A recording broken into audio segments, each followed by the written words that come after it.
Carlton King, former Scotland Yard Special Branch and MI6 officer and the author of Black Ops.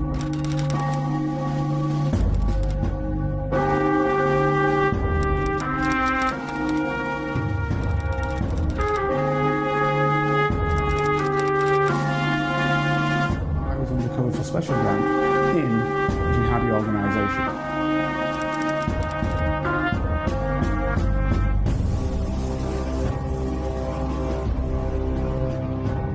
If you'd like to help Carlton keep producing the Black Spy podcast and receive episodes and information that's only available to Carlton's special Patreon agents, then you can donate as little as £3, €4 or $5 a month by signing up with Patreon. See the Black Spy podcast notes or Google Patreon Black Spy podcast and pledge your monthly amount. You can even win the opportunity to be a guest on the show. Thanks for listening. And don't forget to subscribe for free. My name is Carlton King, and welcome to the Black Spy podcast, the show that shines a light on the world of secret intelligence, national security, and armed governmental personal protection operations, but, as I say every week, actually veers in on geopolitics from its macro perspective to its micro perspective.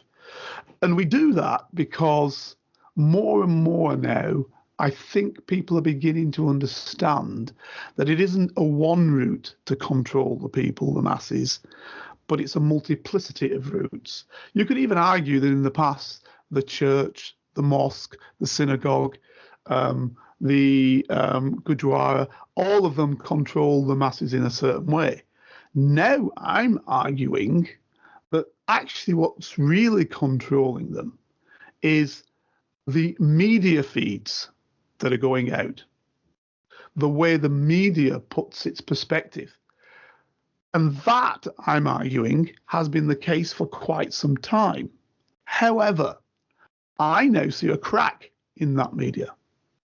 I now see that basically social media, YouTube or whatever, is beginning to push forward a different message. So if you want to look, say, about the Ukraine war, if you're in the West, you've got one view of that war, bad Russia.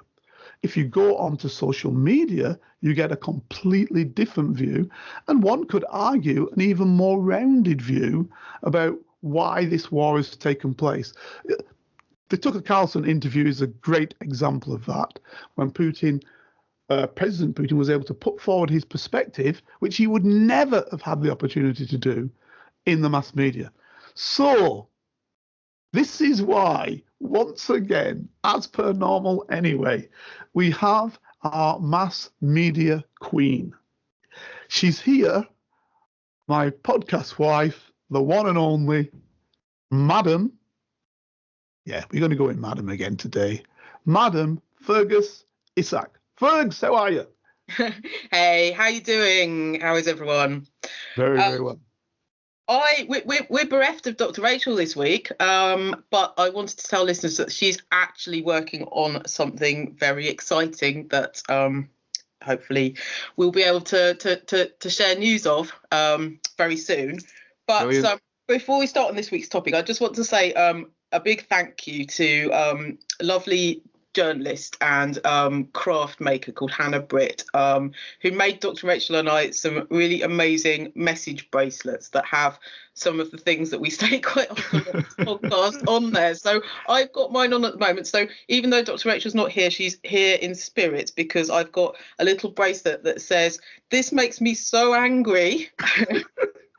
And it also says, "Follow the money," and then my catchphrase of playing devil's advocate, and it's all on my wrist at the moment. So we can hopefully share the link if anybody else wants to, would like said pieces of jewellery for themselves, or if anyone's got any catchphrases they'd like to see immortalised in on message bracelets. But I just wanted to say thank you to Hannah, because it was a very thoughtful and kind gesture, and they definitely are talking points. Absolutely. Well done, Hannah, for following the money, as I always say. Very good. Yeah. Oh, but so look, we said, quite often Carlton and I mean, to be honest, it's nice sometimes to just do one of the things that I really enjoy, which is unpicking a high profile case and having Carlton's slant on it, because, you know, as we do quite often also repeatedly say, every day's a school day on this podcast. Absolutely. So but we are quite mindful, you know, we do try and shy away from, or not shy away from, but we don't necessarily discuss cases that are current or live. So about a month ago, I said to Carlton, is it too soon to talk about this one? And he said, no, let's do it. But so what I want to talk about today is the Paralympian Oscar Pistorius, who was jailed. There was a very, very high profile, probably, you know, one of the most high profile and covered cases and as a result he was jailed for murdering his girlfriend Reva Steenkamp. He was released last month on parole, having served I think just over 50% of his 13-year sentence. I'll quickly just whiz through the details of the case, because, you know, there are a few moments in this case that I'd like to deep dive into, because it was quite unusual. But the overarching question really, and the theme for today's podcast, is, are celebrity murderers treated differently, or are celebrity murder cases treated differently because of the media relationship? The second point to that is, should they be? And let me just jump in on that one.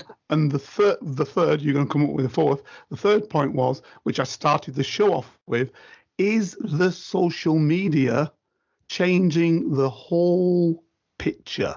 That's why what we always talk about is the micro to the macro.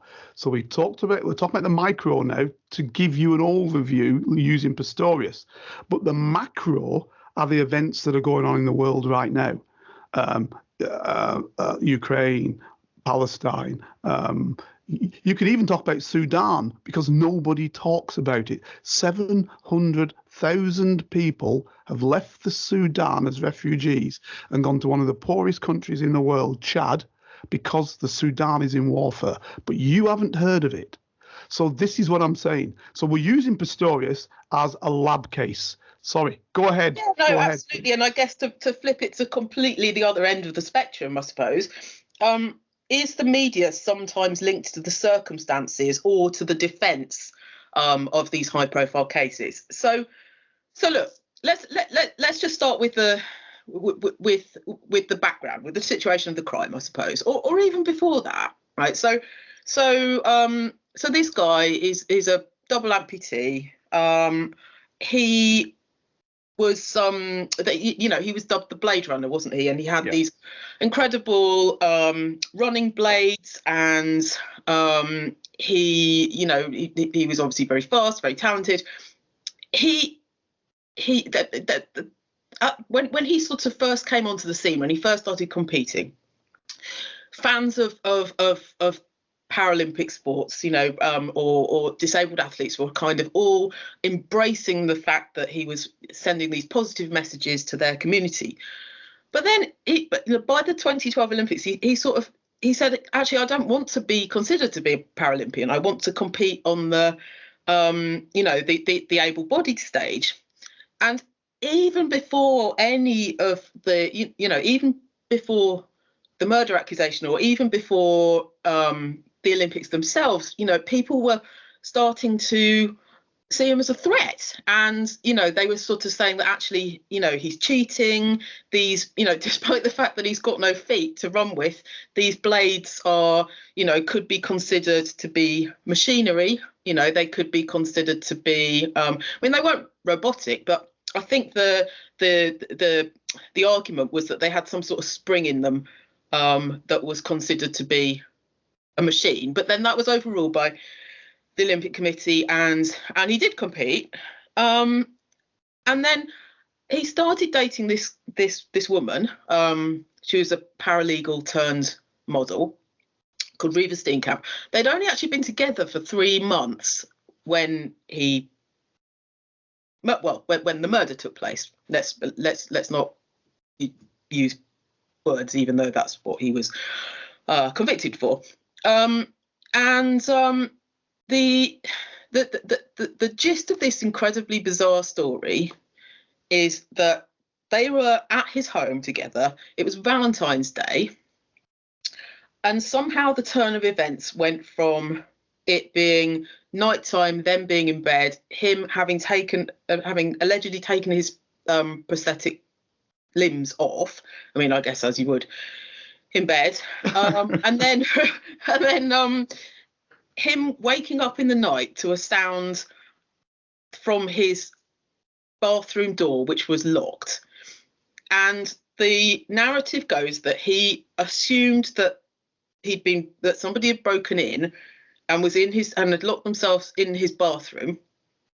So he grabbed his gun and he shot through the toilet door 4 times, which ultimately killed his girlfriend, whom it in fact was in the toilet. So you've got then this kind of circus starts. Now the whole this was in 2013, so we will talk. I do want to analyse the social media impact of this, but even back then, bear in mind this was in South Africa. The whole thing was televised. It was widely reported, and it just it captured the world's attention for something that was essentially coming out of South Africa. Now circle forward to now, because he's been given parole. He was originally sentenced not for murder. I mean, they don't call it manslaughter, do they? They call it culpable. Yeah, because they couldn't. They've got actually a relatively robust court system, and they couldn't prove murder, obviously, for malice of forethought. They couldn't prove that. Culpable homicide, but it's not quite. It's almost the same as like manslaughter, but it's not quite. Right. Manslaughter-wise, you might struggle because, again, the argument is he's potentially not reckless because he didn't know that she was the one he was shooting. Now, I have some problems with the whole point. Is if you think of burglars in there, do you just shoot and kill somebody because he's a burglar? First and foremost, how does he know the door's locked? Obviously, he's tried it. You've got to ask yourself a question. If you try the door and you're the girlfriend inside and you hear the door being tried, yeah, do you say, "Oh, I'm in here, hang on," or whatever? Yeah, if you're going to lock the door, if that's what your bent is to lock the door, I'm in here. Do you hear somebody rattling the door and not say anything, right? And the other side of that coin is, do you shoot through a door at somebody potentially, and you don't have a clue who that person or what that thing is? I mean, that's totally reckless, which is, I guess, why the culpable aspect of the case. In terms of and to be honest, that was the crux of the state overthrowing it, because then he was retried and he was sentenced to murder in 2016, because they did overturn the decision. But no, but just going back to your point as well, if you have an apartment and you know that your partner is there, even if you did think that you'd been broken into, would you not? He covered that, didn't he? I'm going back on my memory. He supposedly covered it by saying, "Oh, I thought she was there in bed." Yeah, but he also says in his defence that he told her to call the police. He told her to ring the police. So if there's all this, if he's making noise, if he's saying, call the police or something, then going back to what you to the point you just made, but just expanding on it a little bit, like, surely you can tell the difference between your girlfriend in the bathroom and some. Absolutely. Do you know what I mean? I mean, actually, there's also a racial angle to it, wasn't there? Yeah. Now I think this is really interesting. Actually, there was an article. There was a byline article in the Guardian years ago that a South African author wrote, and it's all about the third person in this murder is the hypothetical burglar. Right. So whether that burglar existed or didn't exist, they're certainly weren't part of the trial. They certainly weren't there. But it's the implication that this hypothetical burglar was of colour, right? Was black. Absolutely. And therefore, it's okay to kill him. Right. Yeah. Exactly. So there's that too. Now, the other thing that I found quite interesting is that the bullets that he had were quite. Were bullets designed to kill? Which right? They all are, of course. But you mean like a dum-dum round or an armour-piercing round or something like that? I didn't realise. Now they were the sort of bullets that that kind of sort of split three ways, I suppose. Mm-hmm. And he shot 4 times through the bathroom door. I mean, if there was a hypothetical intruder who'd happened to lock themselves in your bathroom, well, if you've shot once and they're locked in, well, I mean, they're either going to stay there and duck, right, or get out of there quickly. But I mean, 4 times is quite an unnecessary amount of shots in the dark. Especially when you can't see it, especially when you don't know what you're hitting. Especially when you don't know what you're hitting. Yeah. You see what the problem with the whole story from my perspective was threefold. One is you hear the noise, you're sharing the bed with your girlfriend, you're in protective mode, which is what he was trying to say if I remember the trial going back. If you're in protective mode, what do you say to the girlfriend? Get down. Do you put your arm on her? Shh, somebody's in here. Go down. Get down on the floor. Get under the bed. Whatever. Yeah, something to be protective.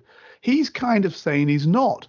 And then, of course, he adds to it, I tell her to call the police, right? Because, of course, he's got to cover the fact why he hasn't done that. So he comes up with this, I've told her to call the police. What he hasn't been able to answer is what her answer to that was.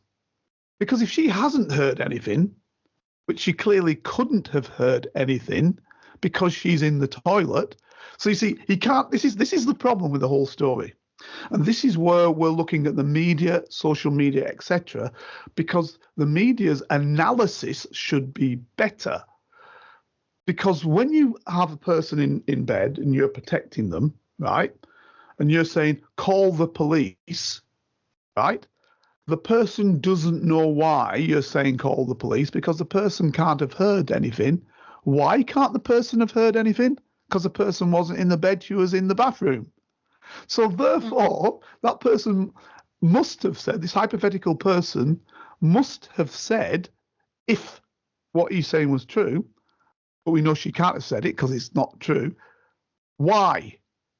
You see what I'm saying? Call the police, right? Exactly. You've got to say why, but she can't say why because she isn't in the bed, because she's in the toilet. And he's never said a call came back from the toilet saying, why should I call the police? He never said that because there wasn't such a call. So within a split second, you and I are in bed and I say to you, call the police. I'm going to hear back from you, right? Okay, whatever, because you've heard the noise, right? If you haven't heard the noise, right, which you can't have done because you're in the bathroom, the only answer would have been to somebody who was there if they were, why? But there is no answer. So why was there no answer? Is the question. Exactly. But also for someone like him, i.e., a double amputee who had been, had lived the majority of his life like that, you would think that just in terms of health and well-being, he would probably have some sort of alert or panic alarm, or call the doctor, or if because I would imagine that but despite his running speed or whatever, without his legs, falling or not being able to reach something or something might have been an issue. And I know that when he was on the Olympic team, he had special he had special medical attention. And part of the argument, I mean, when he was sentenced, one of the they'd sort of suggested that he was going to be kept in the prison hospital. So if he needs that level of medical supervision, then you would assume that he'd have some sort of panic button or what we know is for a fact that he had security coming that would come to the building, and in South Africa that's armed security. So again, you could argue, I'm just putting devil's advocate there, you could argue he's got his pistol, somehow he knows the door's locked. I don't recall how that was, it's quite some time ago, but somehow he says he knows the door's locked. And this is the whole thing about him testing the door, and clearly Reva would have said, hey, I'm here, yeah, something, me, whatever, you would expect. You would expect, wouldn't you? Yeah. Am I wrong? Yeah, of course you would. Of course you would. And so the point is, he's got armed security. And then the reason why I'm saying this is, if he thinks there's a burglar there, he could have simply waited with his pistol, right, for that security to come. If the fella opened up the door and you're now frightened, now you shoot him because, hey, you've got a clear picture of him anyway. You've got him in your sights. You've got him held up there. You can just you can put this fella down. But no, you choose to shoot through the door. That doesn't make sense to me. Did you see what I mean? Exactly. It's nonsensical. To push the envelope of devil's advocate even more, he was again making the sweeping assumption that this person was a burglar and there to rob him. Correct. I mean, it could have been a fan. It could have been somebody else fleeing from another coercive situation. It could have been it could have been all sorts of things. So yeah, you're completely right. He was shooting in, if his case is, if his defense is to be believed, he was essentially saying that he was shooting the sort of demon in his mind that had created the persona of this person that was a threat. By the way, so those bullets are called black talon hollow point bullets. Oh, hollow points, right? Okay, so yeah, absolutely. What you find is, so if you look at the police in the United Kingdom example, the sort of rounds that we have basically dump the energy into the body, the thing it hits, to stop an individual. It doesn't necessarily. What the hollow point is doing is ripping stuff out when it's going with it. So it's well designed to rip out, bones or whatever else that comes with it. So the point I'm making is, that said, I've got to come back to that because I've just said it. That said, in South Africa, there is a killing mentality. So they do have a lot of armament. I mean, the other thing is, you know that because your family's born there. So there's a killing mentality, right? So I don't think that plays a big, heavy perspective to them. Clearly would here. In the United States, it probably wouldn't pay a heavy perspective either. But it clearly. But you know what? He had a lot of guns. He had, yes. he was quite the collector of guns. Yes. And I read somewhere that his late mother, who sort of brought him up, used to sleep with a pistol under her pillow. Well, that's the South African anti-black perspective, isn't it? Exactly, but just sort of builds that picture, I suppose. So they fill up, but this is the point I'm making. He doesn't know who's in there, right? According to that, we're taking his story, right? His story. He doesn't know who's in there. He's speculating. Agreed. Now, let me tell you something else, and this links it to just to weave in the social media element, because obviously, now it's WhatsApp is a very important part of a seemingly very important part of trials and evidence, right? But they did actually look at their WhatsApp messages, and they did actually. I mean, they'd only been in a relationship for 3 months. I mean, to be honest, I'm amazed that there was that volume of content, but I guess there was. And they did find some messages. She'd sort of said things like, I'm scared of you. I'm scared of how you snap at me. She called him nasty and everything. But she did. There were some very sweet Valentine's messages and all the rest of it. And I guess when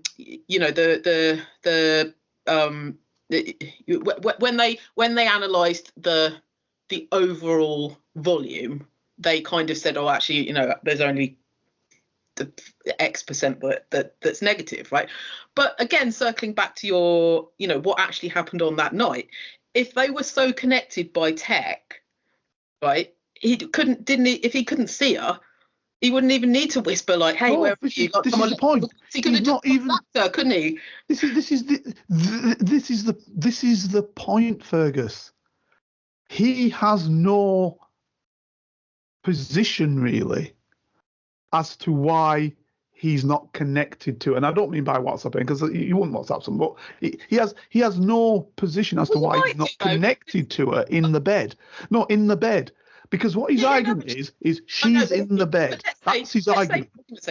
Go on. All I was going to say is, let's say, right, he couldn't see her in the bed, but instead of just making the assumption, or whatever, like he could have, if they were connected by tech, like she could have it. Apparently it was a really, really, really hot night there. I mean, obviously that's not unusual, but she could have gone out for a walk. She could have gone up on the balcony. That's not his argument. That ain't his argument. That isn't his argument. Not his argument. But his argument from day one was, and this is what I think he did his own legs to some extent. From day one, when he was first questioned, his argument was she was in the bed. That's what he said. End of story. I remember that like it was yesterday, because I was thinking to myself, this guy's lost. The moment he says she's in, I mean, how big is his bed that he doesn't know she's there? Well, yeah, exactly. I mean, I've got a king size bed. I don't know what you've got, right? I could, some American person at 55 stones. No, actually, some British person at 55 stones now, because we catch up with the American system of people eating too much. At 55 might have a super king bed, because I've heard of a super king bed, right? It ain't that big. Yeah. It's not that big. There's no way you do not know somebody's in your bed if, and this is the point I'm making, if you're in protective mode. If you're turning around saying, I heard a noise, I'm not in protective mode, I've gone out, I just want to kill some fella, so this is my best opportunity, let's jump out and let's shoot him. Maybe you're doing better saying that. Just for a laugh, I'm going to do that. I'm not even looking where behind me. I'm not saying things like call the police, because he had to say call the police, because otherwise he knows he's extremely reckless. So he's had to put that in, call the police. You see what I'm saying? So the thing is, and again, if you're saying call the police, think about it. Think about it, Rach. You're saying call the police. What do? Is your head turned away from the person you're saying call the police to? Or is your head turned towards them whispering? Agreed. Think about it. Agreed. And, So you must see that she's there or she's not there. Now, if you just think it's let's just say you've got a load of pillows in your bed. Let's argue that's what it is. So you've seen, which you didn't say, by the way, but you've seen a load of pillows in the bed. Bum, bum, bum. Great. So I think she's there because there's a load of pillows in the bed, right? So I've whispered, call the police, right? And now I'm going to action. What am I waiting for when I say that? If you say to me, we're in bed, you say to me, call the police, what do you wait for? A reply, otherwise Correct. just call them yourself, because that's the other thing. Affirmative, exactly. Because what you don't want to be left with is you thinking she's called the police when she's fast asleep, and then it's all on top. Because if you're that frightened, which is what he's trying to say, who says there's one in the bathroom? Why is there not 4 in the bathroom? Well, if we're saying how big's his bed, how big's his bathroom, right? Yeah, well, you know what I mean, though. Why is it just one person? So he said call the police because he wants assistance. you make sure that assistance is there. In fact, I would argue you go even that step further. You put your hand on the person, you shake them, and you say, "Call the police," right? And now you go into action. And you make sure they've got a phone as well. Correct. So if he's got time to find his gun, find his legs, it's time to find his phone as well. Correct. Right? Correct. But what? Okay. So look. So he's found guilty of culpable homicide, and he gets his 5-year sentence. But then a year later, he's transferred, or he's paroled to house arrest, right? But when I say house arrest, it's his uncle's mansion. Correct. Yeah. Right. So this is going back to what I was saying about, a celebrity murderers treated differently. Mm-hmm. But then the appeal court changes the verdict to murder, and so then suddenly he's back in his prison again. No, this is where we come to it again, isn't it? This is what you're saying about celebrity. For celebrity, read sometimes wealthy, read sometimes those with greater opportunity, greater success. So in South Africa, anyway, let's write it off as it is in reality, shall we? He's white, so therefore he's already got advantage and had it all his life nigh on, right? In the modern South Africa, now, not for all white people, because there's some poor whites now, but in the old days, as it ran through from him, he would have had the advantage. Now, people bemoan the lack of advantage now, but that's the advantage he had when he started off.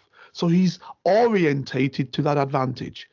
Then add to it, he becomes a national hero. Advantage. Then he's wealthy. Advantage. Right? And if you remember that, there was a lot of talking to the guys he went to school with, and the fact that they were all, full of advantage, talking about, like the Bullingdon Club, if you will, in Eton, and what's he called? What Johnson was up to, going next to a poor guy lying down on the street, giving him 20 quid. And when the poor guy put his hand out to take the 20 quid, our ex-Prime Minister burnt the 20 quid in front of him. That type of advantage that you have when you're wealthy. So this is what this guy's had all his life, right?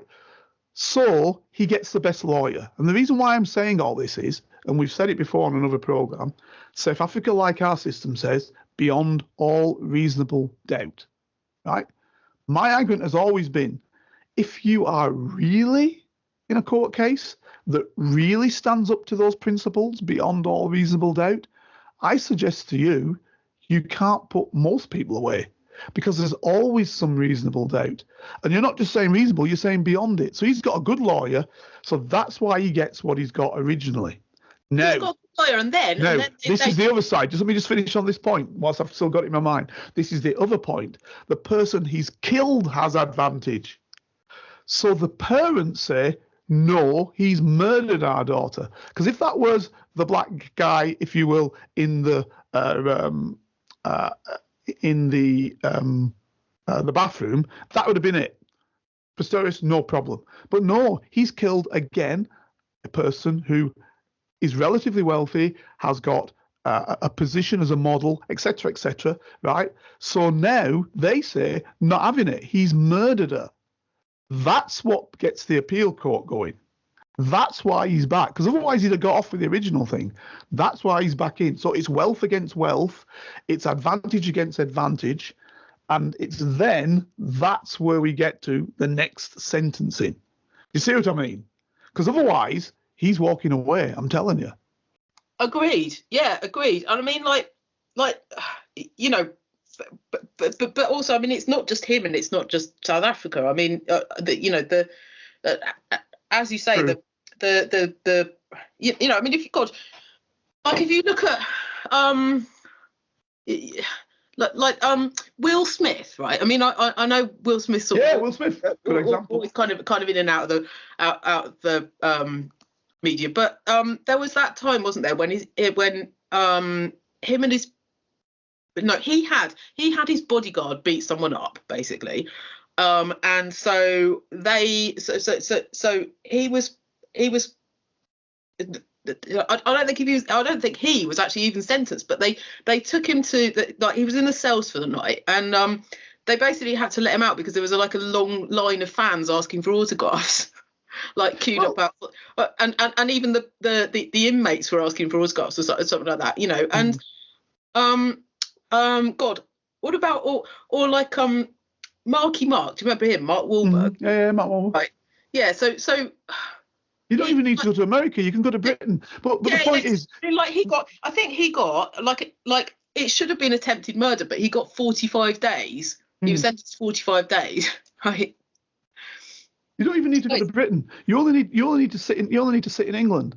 You only need to look at the case. Yeah, one case that I'm relatively familiar with is, remember the guy Conrad Black who owned, well, you'll know him because the Telegraph. You'll know, you're a newspaper person. You were, right? And he had that case put against him in the United Kingdom, found nothing to answer, right? The same case was brought against him in the United States, okay?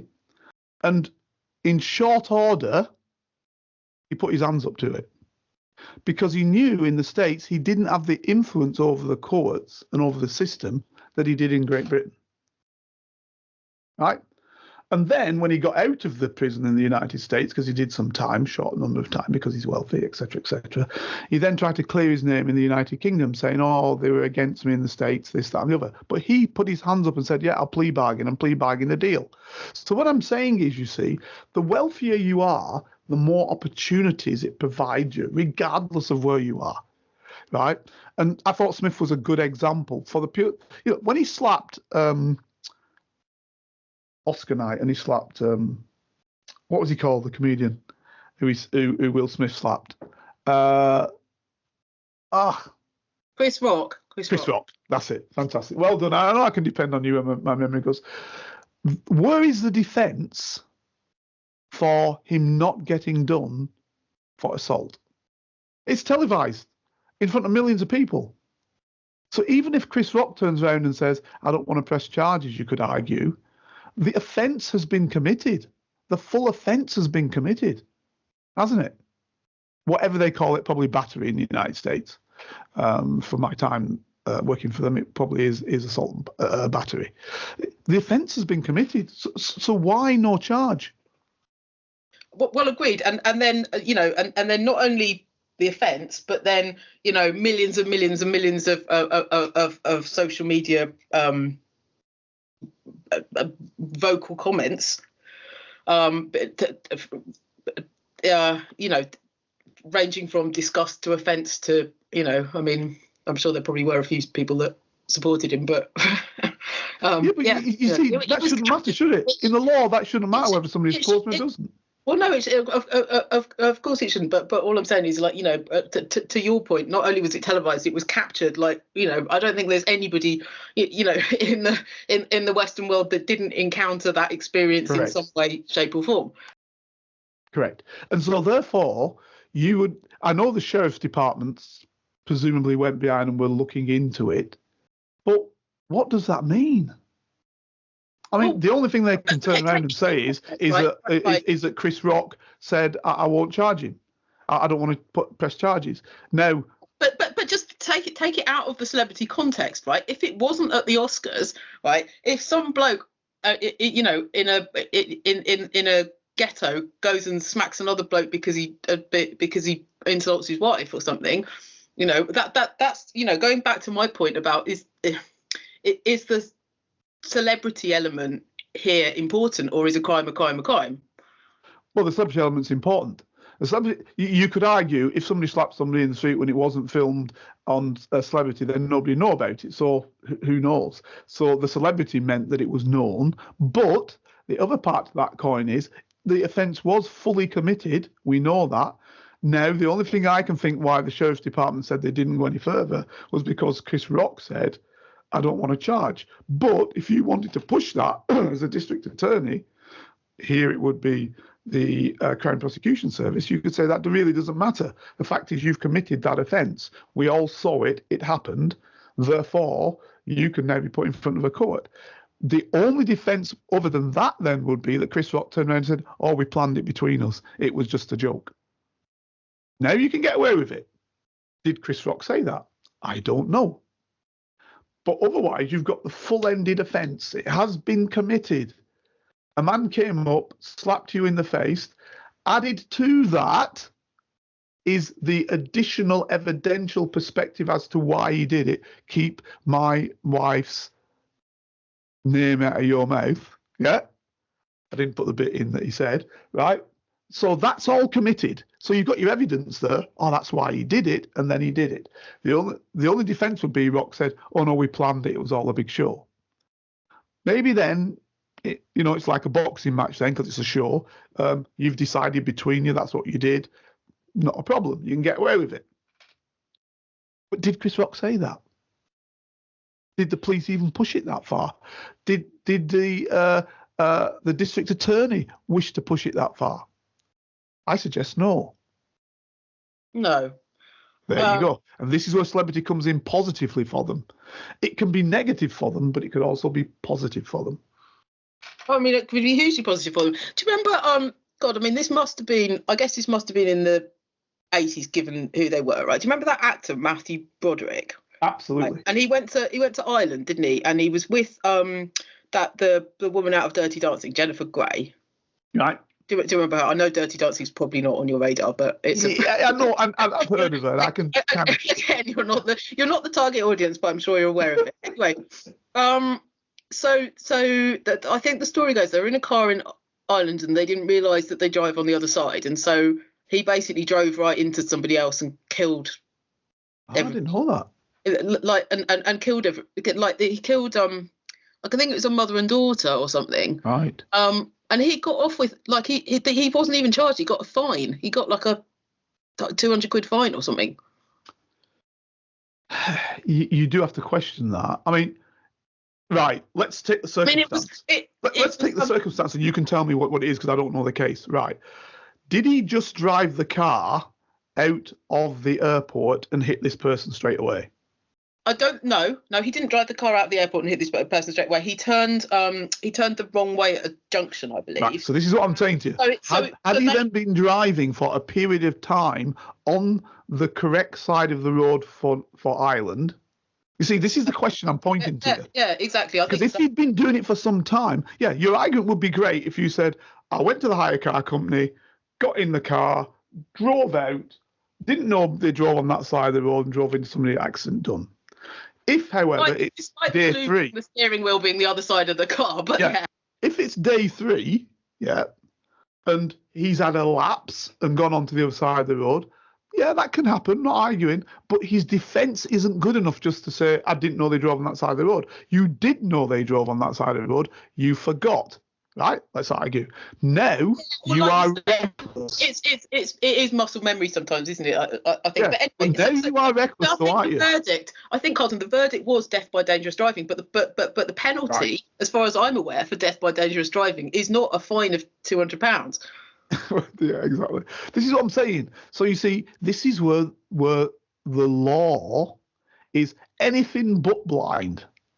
This is where you bring in your high-powered, presumably American and Irish attorneys, and you look through that law and you hammer the court. This is what happens. This is it. This is how your boss, we still haven't done the programme yet. We haven't done the programme yet. I'll say it one more time. We haven't done the programme yet. This is where your boss, the red-haired beauty, right? Okay? Editor of one of the most read papers, at least. Let's leave it at that. One of the most read. One of the most read papers, at least, right? Goes in front of a more opinionated, shall we say? Yeah, goes in front of a court and suggests that she's been paid the highest amount for an editor, but doesn't know what's been put in her newspaper, right? But because she's got great lawyers, that stands and she's found not guilty. How does that work? If you went to be one of the greatest editors, you have been, as I understand it, she was grabbed, headhunted and put onto that newspaper. Tell me if I'm wrong, right? Because she's so great. The primary position of a newspaper editor is to make sure that nothing can come back to hit the proprietor. So you need to check your stories, particularly if these are talking about royals and people like that who can hit you hard. You need to make sure, and celebrities, you need to make sure that nothing will stick to your newspaper. So when somebody comes up with a story that says this, this, this, and this, you've got to say to that reporter, where does that come from? And presumably you've got to have your LAs, your legal your legal people in the newspaper to run down those stories. You know, what's the legality on this? What will happen to us if that? Oh, it's all hunky-dory. Why is it all hunky-dory? Because we did phone calls. We knew what it was because we were listening on the phone. Oh, right, brilliant. We can run this story because they can't go against it. She must have known like that. Otherwise, she's not running these stories. But you go in front of a court and somehow the court says, oh, right, okay, maybe you didn't know. Top editor. How does that work? And this is this advantage we're talking about with celebrity, with wealth. This is what we're talking about. It's the whole system. It's not a part of it. It's the whole thing. You see what I mean? Exactly. But there's plausible deniability. There's stupidity, I suppose, if you want to call it that. Like, you know, if you genuinely want to call it that. I mean, I would say, you know, whilst I'm not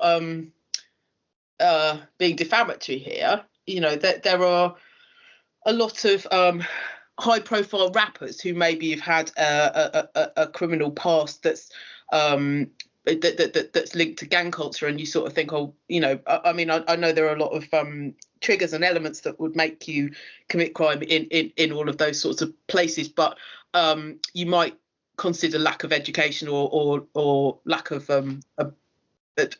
or peer pressure, I suppose, to be some, right? I mean, like, you know, like there's that. God, I mean, if you look at there's people like Jay-Z and Snoop. Take Snoop Dogg, right? I mean, you know, like all of those sorts of rappers' criminal backgrounds were kind of largely, you know, like gang culture was a big part of it. They were lauded. They were lauded because of that culture. That's exactly, the problem. But okay, so stupidity and peer pressure aren't the same thing, but it's a lack of self decision making, I suppose.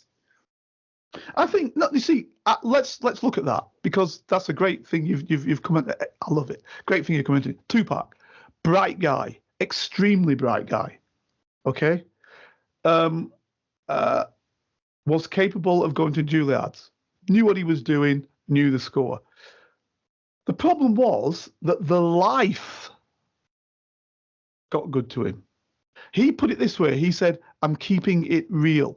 He could have made his money and never gone back anywhere near the poorer areas, which effectively is what Jay-Z's done. Yeah, because he hasn't tried to keep it real. He hasn't tried to. He made no pretense of trying to keep it real in that sense. After he made his success of about 5 years, he stayed away and made his $1 billion. There was a program once. Like Jay-Z shot his brother, didn't he? And like, I mean, I know he's only a teenager, but he didn't go to prison for that. No, again, see, this is where you get the problem with America. He probably was able again to say the reason why that happened was this, that, and stuff. I don't know enough about that, so I can't really question on that. What I do know about is Dr. Dre, right? Dr. Dre, born in the ghetto, blah, blah, blah, blah, blah. Worked his way out, made $1 billion, $1 billion, right? Worked his way out. With a fella called Jimmy Iovine. You must have heard of him. He's a famous producer, produced a lot of people, including Elton John. Again, from the ghetto, but then the white ghetto from Italian American. Now, Suge Knight, right? Suge Knight, the fellow who ran Death Row Records, ex-footballer, had made it to a college, university, blah, blah, blah, an ex-footballer. What happened was, Jimmy Iovine said once to Suge Knight, the fella who was in the car when Tupac was shot, he said to him once, he said, because I used to play ball with him and everything, and he was a major American football player. I used to play ball with him, and he was brilliant. And he said, listen, he said to Suge Knight, because he put his money, Jimmy Iovine put his money into it. He said, what I don't understand, Suge, he said, is I was brought up on the block.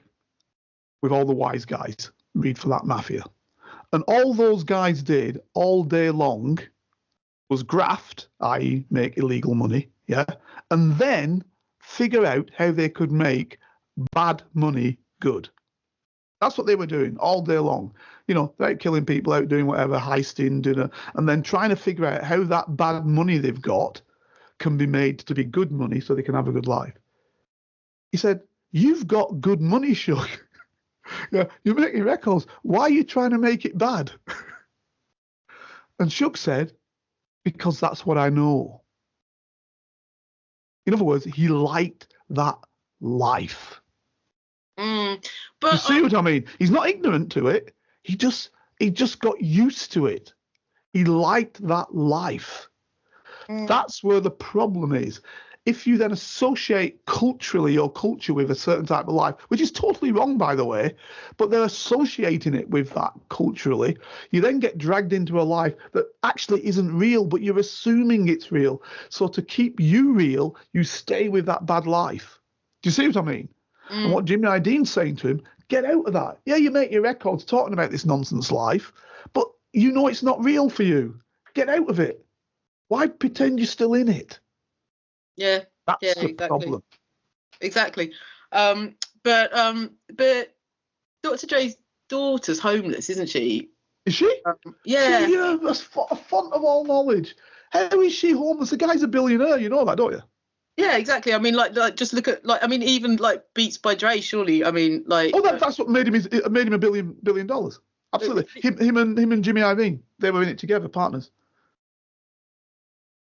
So how is she homeless? She is. I think she's an Uber driver or something. No. Yeah. No, come off it. No. I, honestly, I'm not making this up. I will obviously, as always, fact check. But she lives in her car and she's an Uber driver. No, I can't. Right. So there's obviously a falling out then or something, clearly. Yeah. Or, yes, so. Did he ever actually admit that's his daughter? Is it an admitted daughter or something? Or yeah, it is. Right. Yeah. Okay. For me, I can't see that. But I don't know what the game is, what she's been into, or what's been happening. Or you just don't know, do you? I mean, it sounds incredible, doesn't it? But then, so too, you know, the girl who, again, media, famous, the girl who ran away with a child, with the American guy, the black American guy, recently the child died. Her father's ultra wealthy, isn't he? Yeah. You know the one I mean? I forgot. Yeah. Again, you'll know who it is because you're up to the date with the papers. The one recently just been in court because they got done for manslaughter of the child. Remember, the child was in a plastic bag. Yeah, because they did them on the Anti-Burial Act, you see, as well, because obviously you've got to bury people. Yeah, Constance Martin, she's called, isn't she? What's she called? Constance Martin, is that one? Right, I think that's it. Yeah, that's her. And her parents are very wealthy. Again, it probably does happen. So the question is, how does it happen? Yeah, how does it happen? And I mean, even to kind of go from the sublime to the from the from the mean streets to the from privilege to the mean streets to the kind of rock and roll lifestyle or something. I mean, when I started off thinking about celebrity murderers, and then it's a very fine line, and to the point that you've just made, it's a really fine line between celebrities who are murderers or commit a serious crime, and criminals who are celebritized. Yes, very true. So that's obviously in Britain. You can't even consider that without talking about the craze. Well, yeah, absolutely. I mean, they were absolutely celebritized, and a lot of East End young men wanted to copy them, didn't they? The craze, the Richardsons, etc. 100%. I mean, my dad has an encounter with the craze back in the day. Oh, let's hear it. And they, I think the story goes, this was when he was running Stratford East Theatre, and they kind of they came around the back and they said, "Oh, is that your van?" And he said, "Yeah," thinking that they were going to take it, right? And apparently, the story goes, then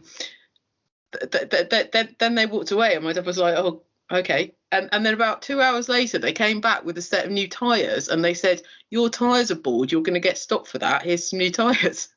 And it was one of those like ask no questions where they came from, but obviously my dad was very grateful. Yeah. Interesting. It's power though, isn't it? It's probably to show they got power, so they can just do it. Power, to show them a bit of power. Yeah, exactly. And like you would, wouldn't you, if you wanted to win over some local business or whatever. But I mean, I think, and I think that there's the celebrity element for criminals like the Greys, right? But there's also the sort of obsession, like the kind of obsessive desire for knowledge, desire for information. I mean, it's like when people I know we said this on a previous podcast about how seemingly obsessed with true crime podcast people are, which obviously this is great for us, but I mean things like Holly and Jessica murder, or the James Bulger, or any of those sorts of things where it's not exactly that they celebritise the killing, but they've just made the information source so compelling, yes, that people are sort of almost addicted. I'm sure Dr. Rachel, we fell ourselves into that, didn't we? Dr. Rachel would have something to say about like the dopamine hit that people might get from following a case and just feeling like they're so involved in a case that's so high profile. And loads of people, across everything. I mean, so that was the end of part 1 of this week's 2-part episode, which you'll hear next week. Hope you stay with me and hope you've enjoyed this week's, and we'll get back to the discussion next week. See you then. If you'd like to help Carlton keep producing the Black Spy podcast and receive episodes and information that's only available to Carlton's special Patreon agents, then you can donate as little as £3, €4 or $5 a month by signing up with Patreon. See the Black Spy podcast notes or Google Patreon Black Spy podcast and pledge your monthly amount. You can even win the opportunity to be a guest on the show. Thanks for listening, and don't forget to subscribe for free. Here is a working class spy telling his stories, the secrets, the lives of spies. Feel free to message Carlton King on all socials and give this show 5 stars on Apple iTunes and subscribe so you never miss a single episode. For your ears only. For more than a quarter of a century, I was a member of Her Majesty's Secret Intelligence Service.